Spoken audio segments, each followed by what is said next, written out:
Naku po! Alam nyo na ba ito?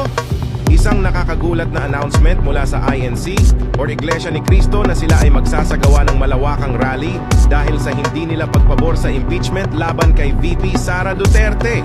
Bihirang-bihira natin marinig or mabalitaan man lang na sila ay lumalahok sa mga ganitong sitwasyon.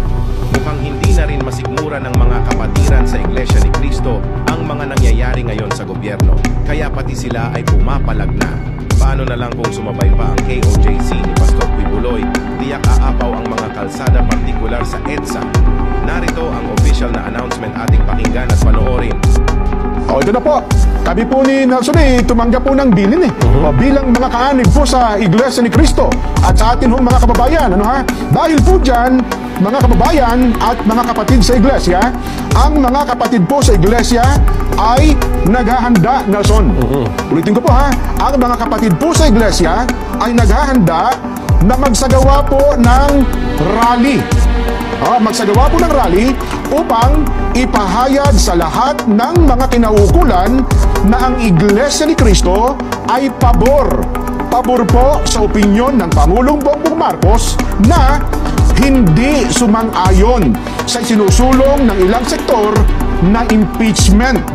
Dahil maraming problema ang ating bansa na dapat pong unahin ng ating pamahalaan.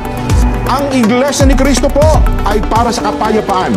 Ayaw namin, ayaw po natin sa anumang uri ng kaguluhan na manggagaling sa kanino mang panig. Ngayon pa lamang po, mga kababayan, ay nag-uorganisa na po ang mga lokal sa buong iglesia para magkaroon ng mga malalaking pagtitipon.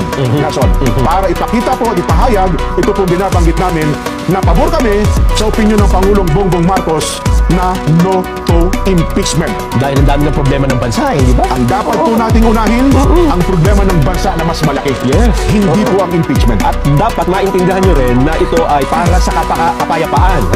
At hindi para sa anumang kaguluhan na posibleng manggaling kahit sa anumang panig. Tama. Dapat yun ang maintindihan natin. Wala tayong pinapanigan, kundi yung pagkakaisa at kapayapaan ng bansa.